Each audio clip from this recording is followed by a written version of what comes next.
And my favourite part is learning. What is up, everyone, and welcome back to another REFSIX weekly vlog. And boy, have we got a weekly vlog for you. So there is a surprise in this because it is Brighton versus Everton reserves. And the good thing about reserves are some Premier League players come down and play when they're coming back from injury. So you'll have to wait till the end of the vlog to find out who is playing in that game and who I've technically refereed now. Now, in this vlog, we're going to go through, obviously, I've had a double game week. If you'd have watched last week's vlog, it was in the middle at Lancing on the Saturday, and now it's this Brighton under-23s versus Everton on the Sunday. So it's about how I go from one game to another in terms of dealing with mental fatigue, dealing with leg fatigue, and then still going into a game day as well as all the kind of things that we do, covering being a fourth official as well, something they never teach you in the training course, but we're going to teach you this week. So enough of me. You'll catch me at Saturday night for the rest of the vlog. Enjoy it. Don't forget to like and subscribe, and I will see you later in the vlog. So I am back from the game. You'd have seen it in last week's vlog. I thought it went well. Very happy with how it went. Now it's just time to get this bad boy fired up because it's time to wash all my kit to get ready for tomorrow. So the plan tomorrow is going to be, I'm going to get up in the morning, treat it like a normal match day, about 9 o'clock. I'm going to go to the gym earlier. I'm going to go for like a gentle cycle to get my legs going. It's been a hard slog of a day in terms of football, and then I'm going to pack my kit bag and have pre-match and then go to football.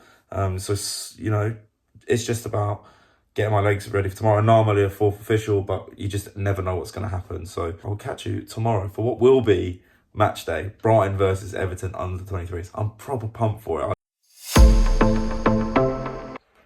It's match day. It is 9:35 in the morning, and I'm ready to go to the gym. Just sort my legs out. They're a little bit heavy from yesterday. Mentally, I feel much better. So to the gym now, and then that's going to replace my pre-match walk because I'm going to do some stretching at the gym. If you want any fitness advice, hit the link in our description where there's all sorts of fitness plans, stretches, what you can do in post-match recovery. So that's in the link in our description. And then what I'm going to do is I'm going to sort out some admin stuff from yesterday's game, so the post-match stuff. So I'll be checking on my REFSIX app for that because I can't remember where I put the team sheets. But that is a later problem. Now it's pre-match sort of stretching instead of pre-match walk. Then it'll be my pre-match meal, and then I'm going to pack my kit bag. So my kit bag is a little bit different from yesterday, and hopefully I've got all my kit washed. So stay tuned for that. But I will catch you in the gym.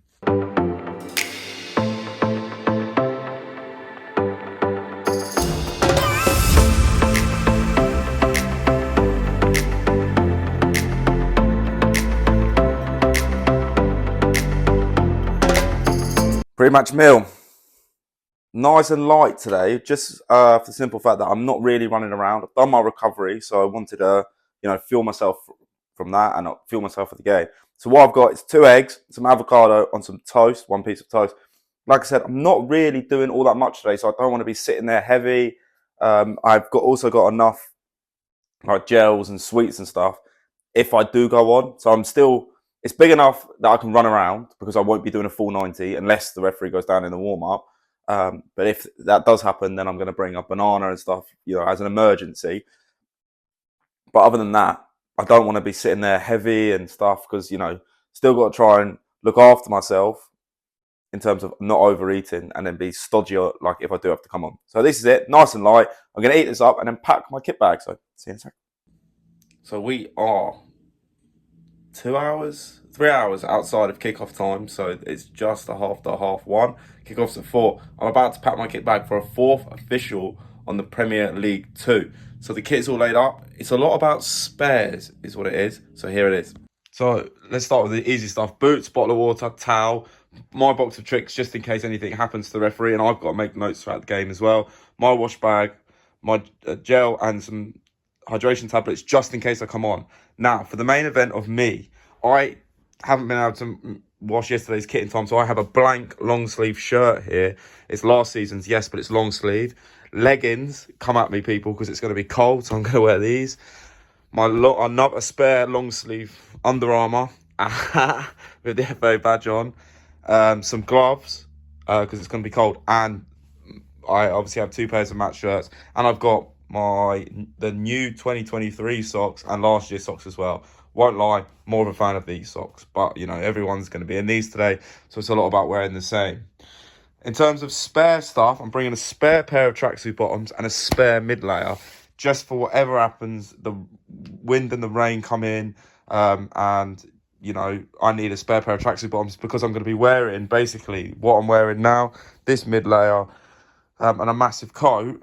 If it rains, then I'm going to need a spare pair of tracksuit bottoms and a spare top, and the top I'm wearing now. So that is everything. It's just a lot of spare stuff, it seems, but most of it is the same sort of stuff that I'll be wearing for refereeing. I don't pack flags because the referee brings them, and I don't need comms. Well, I will get comms there. My watch is on charge there, just so it's got the final bit of juice, and my game is already plugged on REFSIX. So let's pack this up and head off to the ground.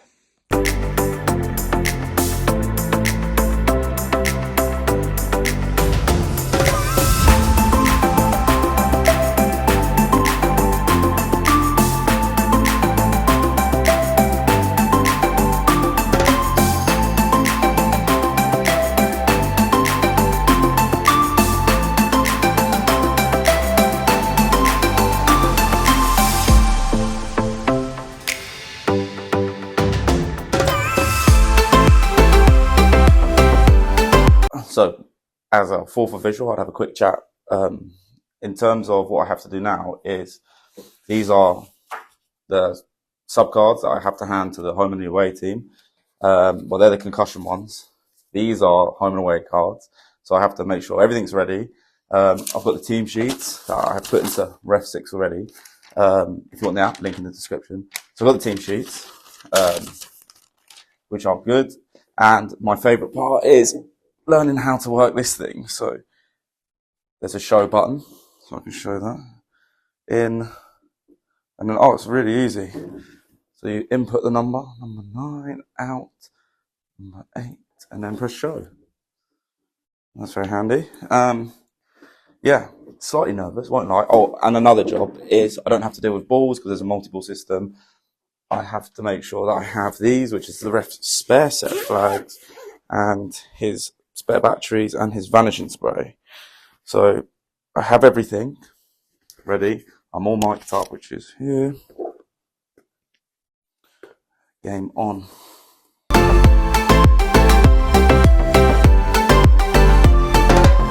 So the game is done. Really enjoyed that. Sessa said I did what I had to do. Really enjoyed going out with the referee as well, which I'll talk about later about what I found, who thought it was good and what it wasn't. But I've come down to watch my my old Sunday League lot play, and they've just scored, so that's cool. So the main thing for us is they're fast, those players, unbelievably rapid. So, you know, really enjoyed the game. Unbelievable post-match as well from Brighton. So, you know, good day out, you know, very professional environment, lovely setup. So overall, you know, what a day. And I'll speak about, you know, more about my role as a fourth official and what I picked up from the referee in my post-match debrief. Several days later. Fourth official duties. What I'm going to do is just chat through, you know, how my game went on the Brighton-Everton game, you know, what my roles and responsibilities are, and also, like, what skills you need to be a fourth official. So the game itself was great. Premier League 2, so the reserves of the Premier League 2. What these teams tend to do is play the same as the first team because it's an easy integration if one of the teams have to step up. Similarly, in my game, we had one of the Brighton centre-backs called Adam Webster play. So a first team are coming back from injury, so they can always play in the same team, same style. That tends to be how it happens. So if I was going to be on the Premier League and make my way up, you know, my first taste of it would be a fourth official in this environment, because then you're learning off the referee, which I did, who is 2 levels above me. You're learning from the 2 assistants who are a level above me on the line, as well as having the experience with the comms kit. So hearing how they talk to players, how they communicate with each other is really important, and also really helpful. And those are the kind of tips that I'll give out in here. So, in terms for me, I find fourth officials quite difficult because you have to prepare in exactly the same way as you would on a match day. I obviously had a game before, so I was quite tired, mentally fatigued from what was a tough game the day before, and my legs were quite tired as well from running over 10k in the day before. So, you know, going to the gym beforehand, trying to go through my normal pre-match routine is as standard.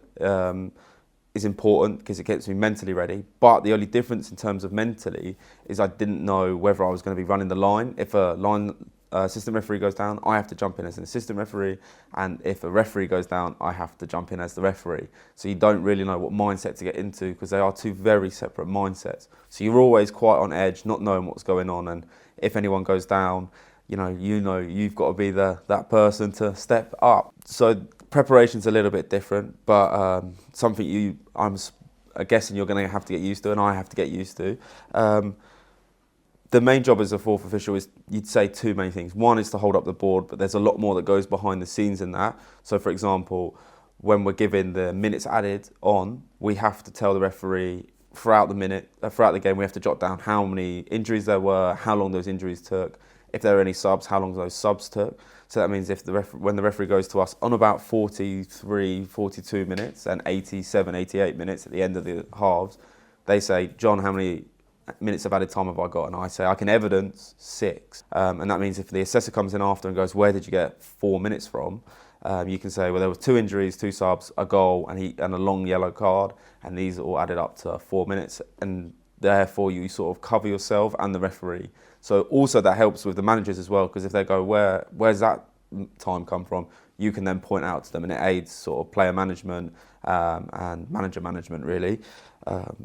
As well as that, substitutions, what a lot of people don't realise is, especially in the Premier League as well, because this fourth official is very much hidden, almost they hide down the tunnel a lot of the time, is that we have to check the player before they're coming on, not just on the halfway line. So we get handed these subs card with player coming on, player coming off, and time that they want to make the sub. Usually it's about 2 minutes before they want to make it. And then we check the player to make sure they're ready in terms of they've got the right boots and the right jewellery, no jewellery, sorry, and the right tape, Under Armour, and they're ready and stripped to go. And then we make this second check when we're holding the board up, and that's sort of like for everyone to see that we've checked them, but they have a second check. I had 2 double substitutions, so it's making sure that you have the board ready for one, so you can throw that straight up, get him or her on, and then you can quickly type in on the board, because it was a nice easy one, it was on and off, and then you throw that straight back on up as well, to make sure that it's an easy and smooth transition, and that we don't have as much wasted time and the referee can get on with the game, because we're there just to help the referee. Now, one of the major things we have to do is deal with the technical areas. You'll see a lot of people standing, so the rules are one standing at the front of the box and one standing at the back of the box, and then the subs warming up, which is the opposite side of the assistant referee. So you've got an assistant referee, which is called senior side, and they have to warm up the other side of them, so they're in the line of sight of the junior assistant. So you have to make sure that they're all going down the right place. They've all got bibs on that aren't clashing with the players on the pitch, because otherwise they might get confused with an offside. So that's problem number 1. Problem number 2 is that you are stuck in between these 2 benches. So if something goes wrong and all hell breaks loose, you are then a mediator between you and the referee and the teams between each other if they want to start a fight, or if they're starting to get a little bit aggravated. You know, in this environment of the Premier League 2, they're very, very well behaved, and they have this very good aura about them in terms of professionalism, so we don't see that too much, whereas in the National League there's a lot more on it, and the stakes are a lot higher. But one of the good things is you going through the levels as a referee will have picked up all these skills that you may not have realised that you can deal with players, managers really easily by just chatting to them and being honest with them. And the good thing is you can ask the referee, why has that been given, and relay it to the managers. So they may not agree with it, but at least it diffuses the situation enough, because you can say, this is why the referee's given it. Similarly to that, you can say, from my angle, it looked like a foul, but from the referee's angle and the assistant's angle, you can see something different, but you can understand and empathise with them, and that's another trick for you to diffuse those players. If there are 3 standing, we can get marked down, the referee can get marked down, or just these little things. And it's not anything that the referee wants to deal with, it's what I'm there to do. And it's, it can be difficult at times when you've got one team up in arms and one team's like just scored, and trying to sort out both benches at the same time. Sometimes the assistant will come in and give you a hand as well, which is really nice, because sometimes it can be a little bit overwhelming. But overall, you realise when you're going through, you don't get taught any of these skills. You just pick them up on the way, and then you realise what a great set of skills you have when it comes to managing these two teams when it comes. But yeah, that's been sort of me being a fourth official, really enjoying them. That's my second one of the season, and hope to get much more, because you pick up stuff from the referee, like how they talk to players and communicate with players and empathise with the game, and also you can hear their thought process throughout the game. For example, the assistant referees are always talking like waiting on 9, waiting on 9, waiting on 9. If it's an offside, and the referee will say yes, ball has been played, and then they can put the flag up. So the referee can say, yep, 9 was off, we've been waiting on him for a while, and it just aids the communication with the players. So that's what I've started taking into my game on the line. I've started talking to myself in terms of waiting on 6, 6 is playing them on, 9 is playing them off. All of those things that keeps my head in the game, and it means that if it happens, I already know the player because he's already rattling around in my head. But, you know, we go on to next week, which we don't know the games yet because the fixture's coming out soon. But yeah, thanks very much for watching. Please like and subscribe, and I'll see you at the next REFSIX weekly vlog.